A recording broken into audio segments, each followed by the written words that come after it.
Welcome to Sean Max track map. Round 5, Barber. Cracking track, this one. Absolute cracker of a track. It's good fun. It is a rhythm track. It's a flow track. It's a tough one, but you do need to generate a lap time. You've got to hustle as well. So it's going to be, I think, two different driving styles. You're going to have your qualifying driving style where you want to be quite aggressive. And then certainly race-wise, you're going to have to be fairly settled and look after the tyres because it will hurt the tyre. Obviously, there's a couple of long radius corners at this track and very different ways to attack it. So good racing opportunity, good passing opportunities in the race as well. There's a couple of key spots that you can have a pretty big send, and if everyone's been respectful and giving each other room, then there's really good opportunities for side-by-side racing. But just want to, obviously it's the first time we've been here in Gen 3, as most of this stuff is, but quite exciting track. Setup is very nice. JMAX done a belter job. I'm pretty much running it as default. A little bit of a change in the bias, back a click, but that's it. But yeah, JMAX done a really good job. The car's got really good steering rotation, good exit drive. You just got to be gentle and patient and wait for that throttle. Otherwise, you do induce a fair bit of understeer here. So just be smart about how you're using the throttle to steer the car. This is a track where you've really got to think about that, especially with the long radius stuff. Something to think about. But anyway, what we'll do is, as we always do, we'll roll through a fast onboard lap, and I'll leave the telemetry, the inputs up on the screen, so you can see a little bit of what's going on. We'll just move this back a bit so you can see a couple of key things on the dash. But we'll roll through a lap and then we'll talk you through one. Just let me adjust this down. There we go, and bring that back up. There we go. All right, let's roll through a lap.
All right, so that's a lap around Barber, 25.19. Not a bad lap.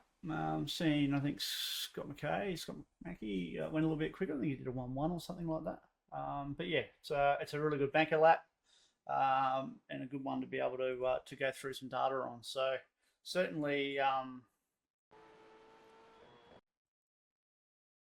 certainly a good one for us to be able to have a look at and figure out a few bits and bobs as we go. But look, as I said, everything about this track is smooth. Notice I'm a little bit aggressive on the downshifts. It's probably not necessarily a good thing here, certainly for rear tyre life, but that's just a bit of a driving style I've got that I'm trying to get out of. But anyway, look, into turn one, you're braking around that 3 board. 6th gear obviously here, and then down to 4th through turn 1. Now obviously it drops away quite quickly, so the longer you leave your turn in, the easier it is to miss your apex, basically. And you don't want to scrub too much speed off because it will actually accept, it's off camber, on camber, as you can see as we come further around the corner. So it does accept quite a fair bit of lateral load here, so you can carry a fair bit of speed in. But you really want to work on that trail brake. So, pressure-wise, it's a call it a mid 70% stop on the pedal. Peak is about there-ish, so call it, I don't know, that'd be probably around 75%. Trail brake in nicely, and you can see, so turn-in point really around the one board is where you want to start pitching the car in. So you can see the one board, bang, starting to put some lock into it.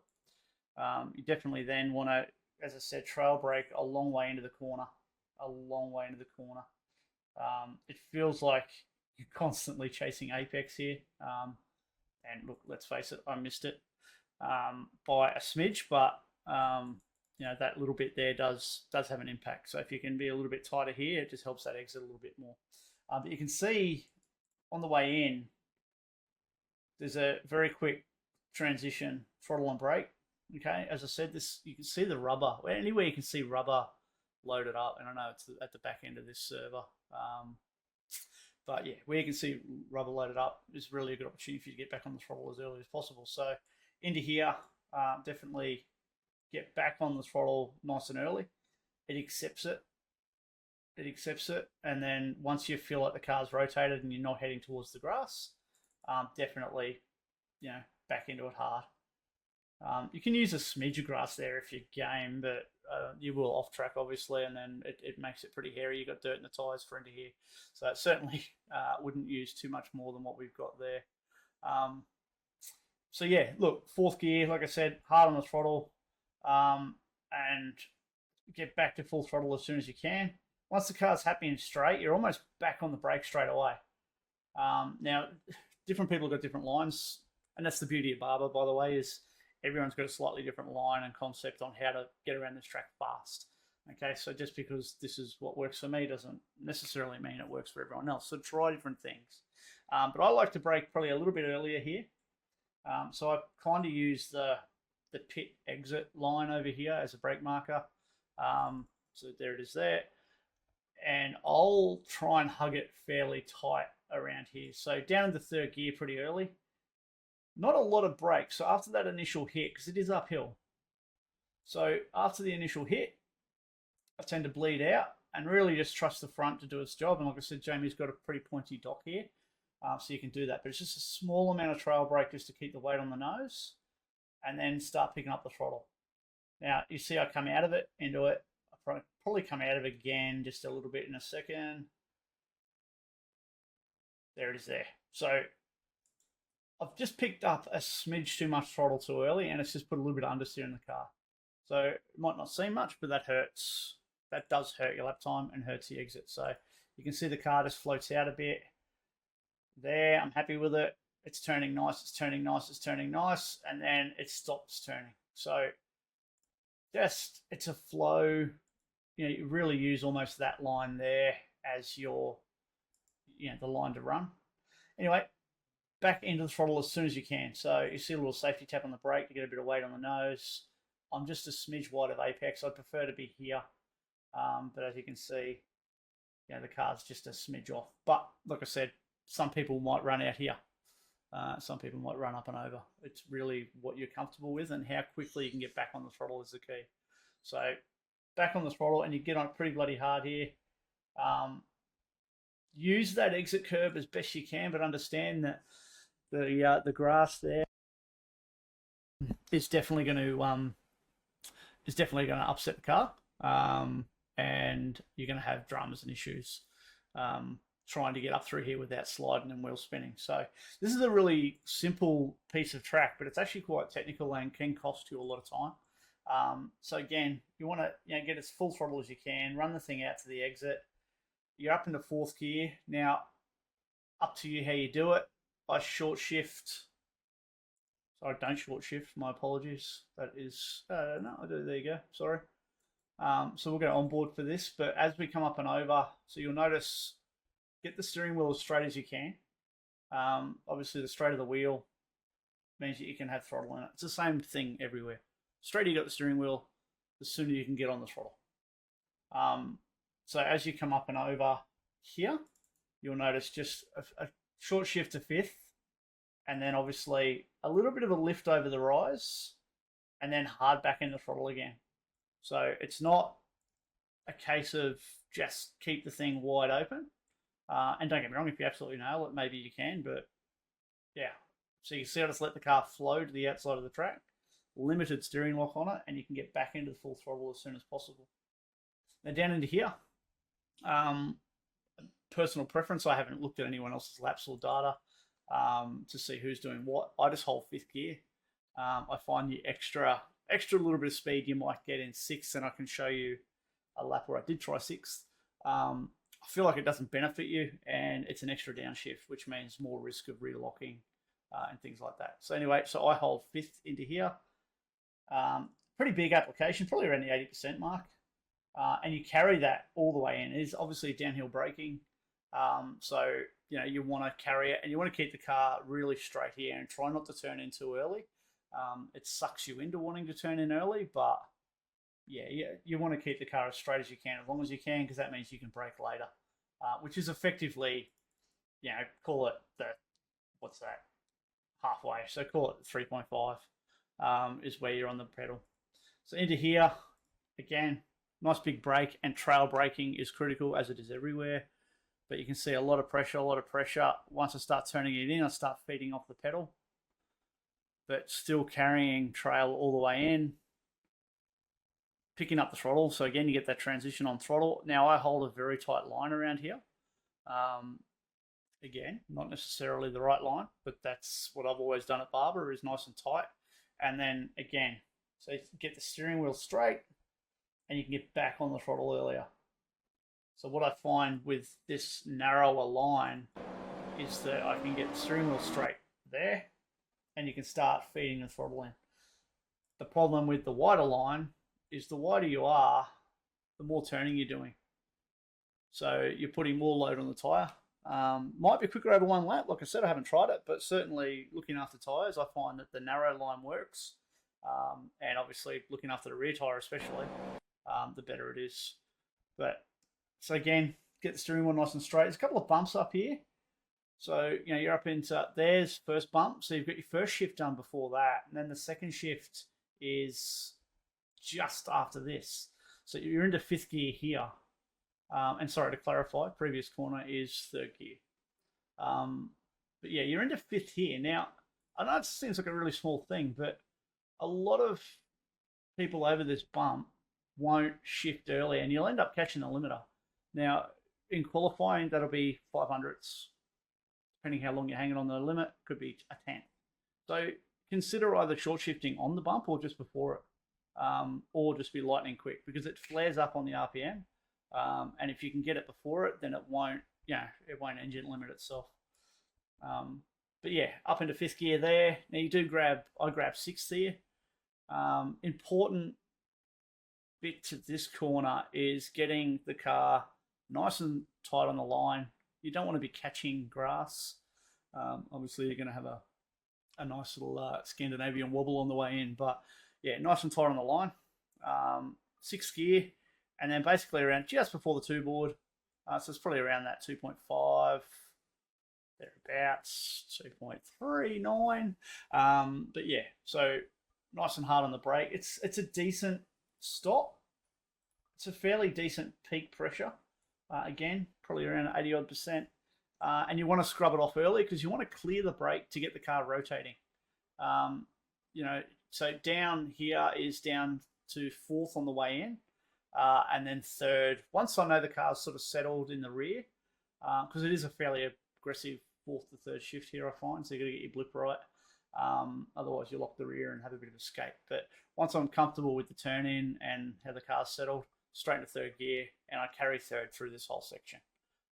As the tyres wear, second gear might be an option, but you have to be really careful about how you get that third to second shift without the car dancing around. So again, so into here, you want to get up over that curve early. So nice turn in. You know, just after the two board, you start sort of angling in. Is a nice way to get about it.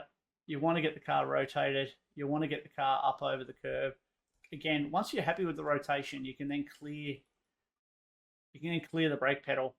Because if you don't have that pedal on, then you're going to be able to get the car rotated. Sorry, it's a bit too slow. Over here, now obviously there's this beautiful amount of sun shining straight towards you. Not ideal, but is what it is.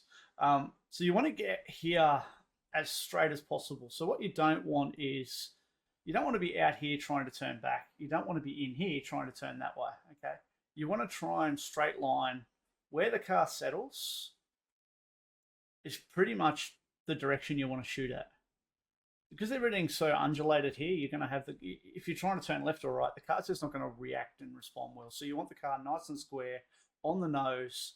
Use plenty of curb here. You can use the whole thing. I'm not sure how much more until there's an off track there. I haven't tested it. But you know, you can get the car right up over the curb. You will get just a smidge of front lock when it comes off here, maybe. But again, it's not end of world as long as you don't carry that all the way in. So you're just going to modulate that pedal all the way through here. So there's just that little puff as it comes off the curb. It's just the wheel stops temporarily as it drops. As you come down and in, again, you want to hold third gear and trail brake the car a long way into the corner. But you can see again, I've got that throttle pickup, that transition. So you want to be able to get the car rotated on the rear tyre here, because otherwise you're just going to keep pushing to the outside of the track. So again, steering wheel straight, as soon as possible, bang, full throttle. Use all of the exit there if you can. I was a little bit narrow. Now, this corner is worth not hundredths, it's worth tenths. You get it right, it's great. If you get it wrong, it'll cost you 3/10. So very limited brake used here. You just need to get the turn-in points right. So effectively tip the car in. You want to use as much curb as you can here. And when you get to the sort of apex point, it's not technically not an apex, even though we've hit the curb, right? You'll see as soon as possible, I'm back out of the wheel, turning the car this way, back to the right. And you can see there's a stab on the brake. All that is because you bounce off the curb. All that there is to get the weight back on the nose as it comes off the curb, so that you can get the car loaded up and turning right. So as we follow it through, so you can see it's just a stab on the brake, and then it's basically cleared, and you're picking up the throttle. Now, a smidge more than that, probably about here, is an off track. So, you know, it probably, there's probably half the tyre width that I could have maximised there to improve the run. But yeah, you want to be able to get it through. Now, get back on the throttle. A lot of people will come through here and feel like the car wants to just shoot to the outside. So what do? You lift off the throttle. That just induces understeer. So you want to steer the car early on the rear. So you can see I've got quite a fair bit of lock in the car. And then once it comes off and I'm sort of start getting throttle, bang, I'm turning out. The car's still turning right. Okay. So now I do have a little bit of a slide here, but you get the theory that it's almost sprint car stuff, isn't it? You got to turn left to go right, but flick the car, get aggressive over the curb, and steer it on the rear. Okay, now that's not an off track. So just to be clear, you can actually use a little bit of grass here. The off track is, I think, roughly about here-ish. So yeah, don't be afraid to use that curb, but understand that you're getting crap on your tyres and you're probably going to have a big slide coming out of there. Down here, even with a bit of crap on the tyre, so you want to be braking around the 2-board, I'm going to say, maybe just past it, boom, 2-board. Now this is critical. So it is, sorry, I'll just go back a corner. You don't go down a gear here. Okay.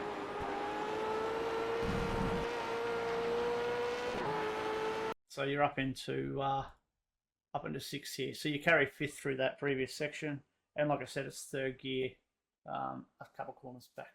So into here, 6th gear, braking just past the 2 board, down to 4th. So again, pretty aggressive, but pretty quick shifts. This is a prick, to be blunt. There's an off track here, and it's a shit spot to have an off track, in my opinion, because you need to use all of this curb where you can. But where I am there's no off track. Maybe there-ish, there is. It's a bit frustrating. So leave your turn in. 2 bits to this is the sooner you turn in here, the narrower this is going to be. Okay. So if you turn in too early, you're going to probably push a little bit. If you're carrying too much speed, you'll push over into here a bit too much, and then you'll struggle to get the car around. So you want to try and turn in a little bit later, where you possibly can. So 4th gear, and then bang, use the curb. Definitely, there's plenty of grip on this concrete. Use that, camber in the road, and a bit of brake pressure just to get the car loaded up and turned. I mean, there's a bucket load. I don't know if it shows it. Yeah, kind of. Anyway, there's a lot of lateral load on the car here, so you definitely want to be using as much curb as you can. Like I said, 4th gear, so I don't come out of 4th, and just balance the throttle all the way through. So again, you can get right up and over, clear the brake, and start driving it on the rear again. So you can see I'm still turning right, but the steering wheel's pretty straight. That's as much as you want to use there. You may get away with using a little bit of grass, but that fence out there is very attractive when you do that. So again, 4th gear, all the way up over the hump, all the way down the hill. Turn the car in. Might just have a little bit of a safety tap on the brake, but even though the pedal's on, you're talking maybe 10%. Now, 4th gear, I hold 4th for a long time here. No brake. I effectively just letting the car roll and balance itself, and then just little bits of brake, a lot of roll in the car, and then you can pick up the throttle once you know that it's coming back at the apex. So it's a bit of a tricky one. So there's my 3rd shift.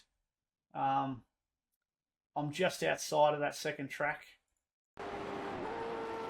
pretty much the whole time. So this is where I am. I don't tend to, so again, some people will use a much wider line, and it might help you in this next little bit, but if you're trying to set up a pass, really good opportunity. And this is one of those spots where you can, I won't use the word, bomb it down the inside, but you can certainly set up a strategic pass in this section down the inside here, and it might be a bit of door-to-door contact if the person on the outside's not fully across what the hell's going on. But if you get far enough up, it's a good passing opportunity, and definitely one to consider. So like I said, just nice trail brakes all the way in,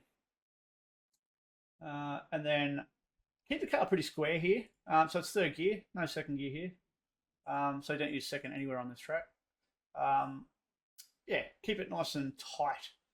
It's the old story. You don't want to be out here to get back to here to turn that way again. You're just going to have the car boating, basically. So keep it nice and tight on exit. Down the hill, you want to use a little bit more road than I have there, but I was probably just a smidge late-ish, or I should say maybe even early, just getting to the apex there, but that's okay. So anyway, out of here.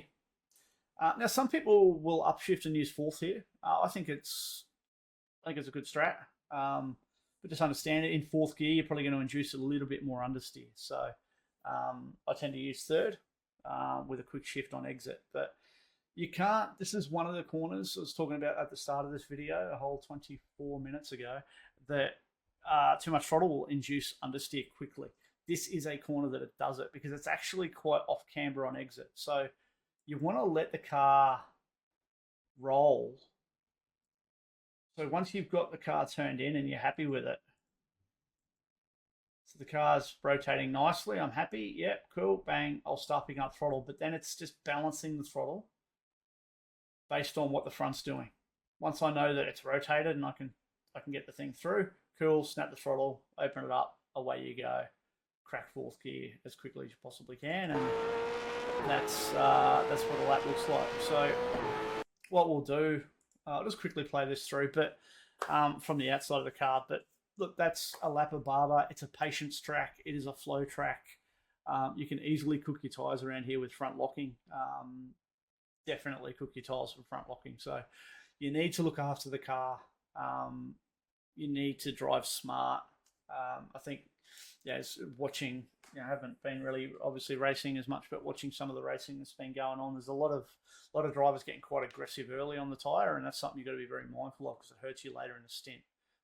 So, just consider that. But anyway, we'll play this through, and that'll be the end of the vid. So thanks for listening. Obviously, give the socials a follow over at 95 Sim Sport, my own YouTube channel, and SG543, Scotty.